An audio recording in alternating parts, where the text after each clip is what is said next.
Hello and welcome to Game Brigade. Thank you for joining me. Today, we're going to be talking about SnapShip Tactics that is currently active on Kickstarter, but there's only a few days left, so I wanted to make sure I got this video out in time to talk about my experience and what I thought about this game.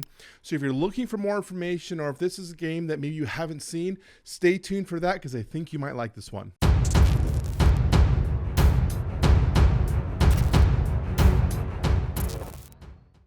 So SnapShips, these are these awesome little fighter jet toys that are currently available, I believe, at retailers like Walmart and possibly Amazon.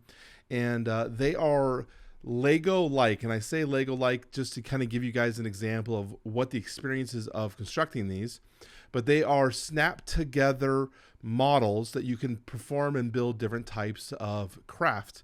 And they have a bunch of different types of ships. In fact, I don't have the booklet here with me, but they've got to collect them all. They've got quite a bit of different types of ships that you can build. And then in the manuals that come with the ships, they have a bunch of different types of designs. And here's an example of kind of how it starts, just kind of giving you a rundown of what it looks like. So these toys have now been moved to the tabletop arena and have been developed to create a skirmish space-faring fighter game. Very akin to games like Armada or Star Wars X-Wing, or I think it's Star Trek Attack Wing. A lot of different systems have been in play for this, and I have a lot of experience with those systems. So I thought this would be a cool game for me to check out. And right off the bat, I'm going to tell you, I really enjoy this game. So if you're someone who likes that type of system, the tactical movement, skirmish games, head-to-head, or potentially 2v2, this might be a game for you. So let's talk about it. We'll do a quick rundown of how the system works because it was intimidating at first when I looked at it, especially compared to other systems in a similar vein, but it's very intuitive. I think it's a really well designed and almost elegantly designed system. So let's talk. So right off the bat, let's talk about the ship upgrade system because that's obviously one of the key driving points to this game. So here in the center here, I have the ship layout system. Now this is the pre-designed system that's set on the back of the card. You can customize these at some point to create whatever type of design, and you basically, all of the parts that are associated here are reflected in the build here. So the XF25 cockpit right here is this cockpit right here. So if I took this cockpit, and designed this ship to maybe have maybe a rear-facing cockpit, maybe it was kind of like popping these off can sometimes be a pain without the fancy tool. And here I am making a fool of myself live on camera. There we go. I could make this ship really weird and have a rear-facing cockpit, for whatever reason, kind of like the Hoth Snowspeeder. So something like that. All of these ship design parts are reflected on the model. They have a amount of points that can be allocated to the ship, and within those points, you will design or create your thing. Now, I have only played with the pre-designed ships. I didn't play with designing my own, and that's why this is not going to be mostly a review. It's mostly a first impression because I think there's so much more depth to this game that I even haven't experienced, and I really am excited to see what is there.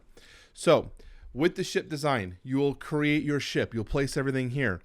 Activating your ship and creating different types of systems is very intuitive into the strategy of the game, as well as managing your systems.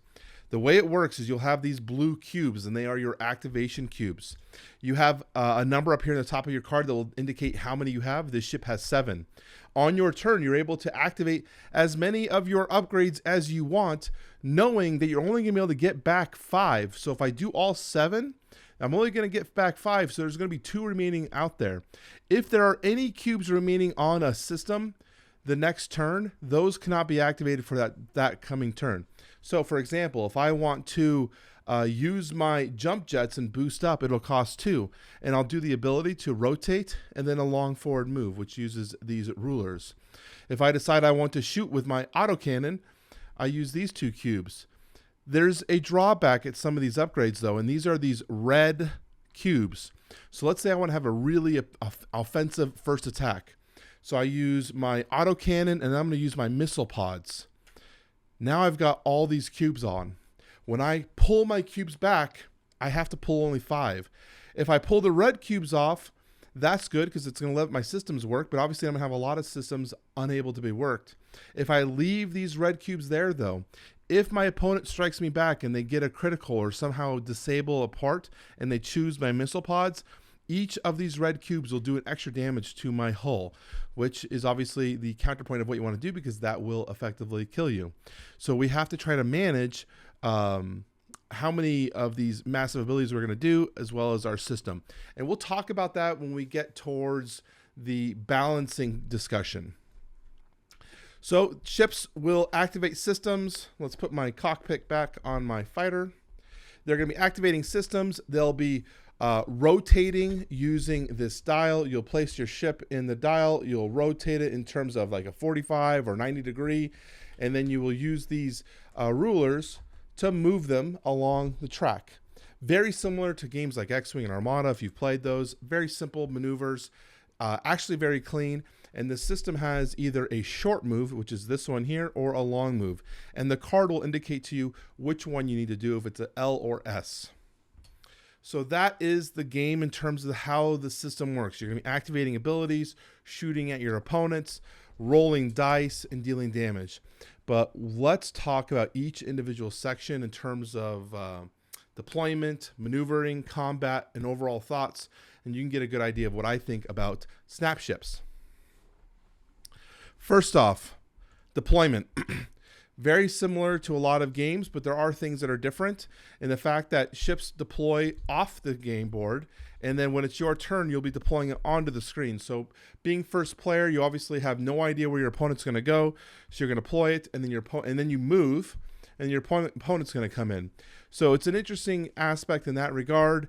Definitely different from most other games in the similar vein where most people will deploy at the same time or by initiative level. So this one was a little different from that. But because of how the movement works, it didn't seem too bad because you have a lot of maneuverability. So let's talk about maneuverability because that's, I think, an interesting aspect. The maneuverability will use your ship's initial starting roll. It says at the start of your turn, you're going to be doing something. So for example, the Saber card says at the start of the turn, I must rotate up to 45 degrees and do a long turn.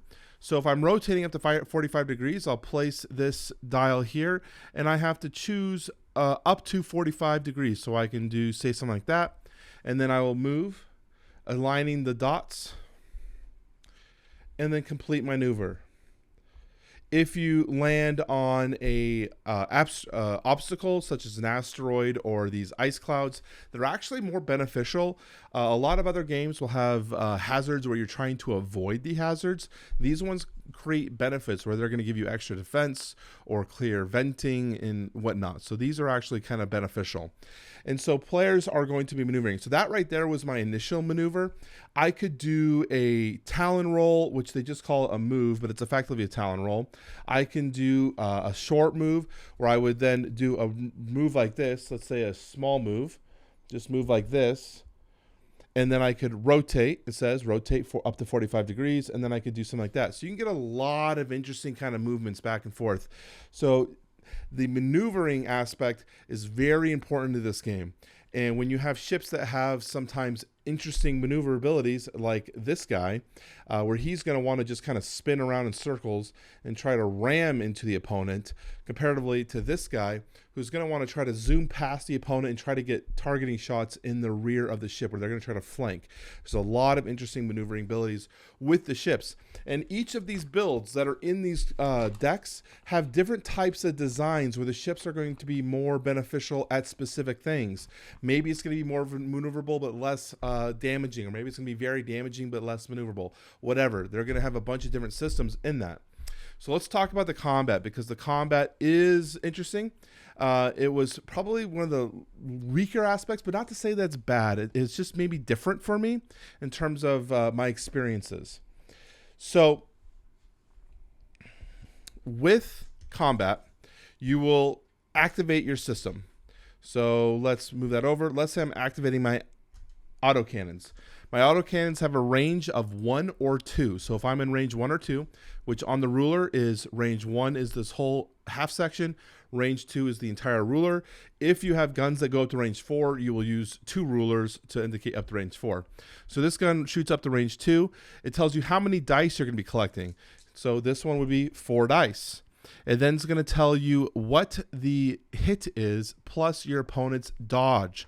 So this is 2 plus my opponent's dodge rating, which is located on their starting shipbuilding card. For example, this one's base is 2, but you can have upgrades or you can even do abilities that can buff that up. And so their dial at the start of their turn, they're going to indicate what their current dodge rating is. So let's say, for example, the ship was 3 and it's being shot by this autocannon. So it would have to hit 5 up on this dice to hit. So we would roll and hit, and here we got a 7, and that's it. Everything else missed. So you would get 1 damage to your hull. And that's effectively it. The damage will also indicate how much damage they do. There are several different types of instances of missiles or torpedoes. I did get to play with the missiles, which are a little interesting. Instead of hitting immediately, you will launch your missiles. They will effectively become tokens on your opponent's ship.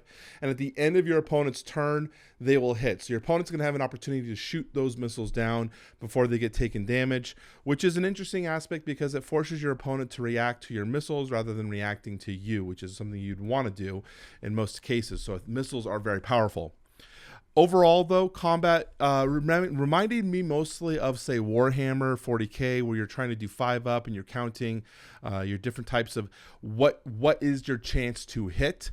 But there's no mitigation for the defender, at least in the cards that I played with.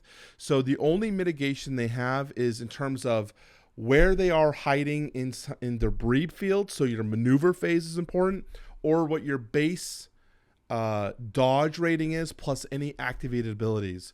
You can potentially build that up. If you're hiding in debris fields, that gives you a bonus, especially if your opponent is shooting into it. It gives like a +2 or 4 bonus. I can't remember off the top of my head what there's a lot of rule books we had to check, keep referencing in terms of what the bonuses were. But there's a lot of things, and if they're both in the debris field, then it negates the debris chance, things like that. But there's a lot of things that are interesting in terms of the strategic value and how you want to maneuver, because again, maneuvering is super important in this game, to the combat aspect. So are the ships balanced? From what I've seen, I actually do think what I've seen are balanced. Someone might argue that a ship might not feel balanced because it's less maneuverable and this ship's more maneuverable. But the ship that's more maneuverable, it is costly for them in terms of heat to do those maneuvers. The Talon roll gives them 2 heat plus 3 blues. Those are 5 cubes off the bat. If they want to attack as well as do a Talon roll or do any other abilities, they're going to be maxing out their cubes and will take several turns to refresh. Very similar to the game of X-Wing, where they had stress maneuvers, where they would be unable to take actions while stressed. They would have to do a blue or green maneuver, depending on the edition you played. Very similar in this, where you are going to be doing these high stressful maneuvers that are stressful to your ship. You're going to have to figure out ways to clear those heat charges, either by flying through ice clouds or just giving yourself an extra turn by not doing as much your following turns to clear off those tokens. So a ship that might seem more maneuverable is going to have moments or instances where they are vulnerable. And that's where a ship that's less maneuverable can kind of re-rotate and re-engage itself into the combat. So I do think, at least in these base ships, the ones that come pre-assembled, there is a lot of balance. Now, obviously, I don't know the aspect in terms of how balanced these ships are when you start building your own and having a lot of interesting concoctions. I don't know what that might cause. But with the builds that are presented, at least in the cards that I've seen and the points that we're able to play with, it does seem well balanced. So, and that's in my opinion, at least in my experience, and I've enjoyed those aspects. So overall, what did I think of SnapShips? I think it's pretty clear that I'm very, very impressed with the game. Now, on top of that, I want to make sure I also talk about how impressed I am with the ships themselves. These as little toy models, as you're constructing them, they're very blocky and very rigid, and you're unsure how they're going to come out. And then they end up becoming very sleek, elegant designs where they have very good, smart ways of hiding the construction points. Very elegant. But I'm also very impressed with the robustness of these ships. I have a 2-year-old who's almost 3, and she has been playing with these 2 toys for the last week, where I haven't even had a chance to really play with them because she's playing with them. And when I take them, she gets mad at me. But the fact is that she could knock off a wing or knock off the entire middle point of the ship, and I can just put it right back, and there's nothing to it. The only thing I get nervous about is the little pilots, and you probably can't see it. Maybe you'll see it against my black shirt. The little pilots, she will probably lose at some point. But for now, she hasn't, and that's been a blessing. So these are great. The system that we have here presented to us, I believe the designer that is part of this made Heroes of the Aturi cluster, as well as worked on other systems, which is a Star Wars X-Wing first edition, and I believe they put it to second edition, a cooperative RPG campaign for that game system of X-Wing. He basically built that, and then he also built this. And this is a very good competitive skirmish game if you're into that kind of tabletop miniature battles. I want to stress that to you. There's a lot of influences taken from Armada, and there's a lot of influences taken from X-Wing, and they kind of blended them together and said, how can we, and then also Warhammer 40K, and said, how can we take these different games and combine them into one? X-Wing was a game I played a lot back in the day, and when they moved to second edition, I lost interest because of the lack of upgrade and options and agency players were given to do. One of the reasons I liked Armada over X-Wing in the long run was I was able to fully customize these ships and make them unique to me. SnapShips allows me to do that. I'm able to put tons of different upgrades. When I say tons, 6 upgrades is a good amount of upgrades for players to play with. A lot of times players will forget their upgrades. The way these action cubes work actually means you are less likely to forget what abilities you do, so that's another bonus. But the amount of upgrades gives me the option to feel like I've got a lot of things that I could potentially do with my ship, which is great.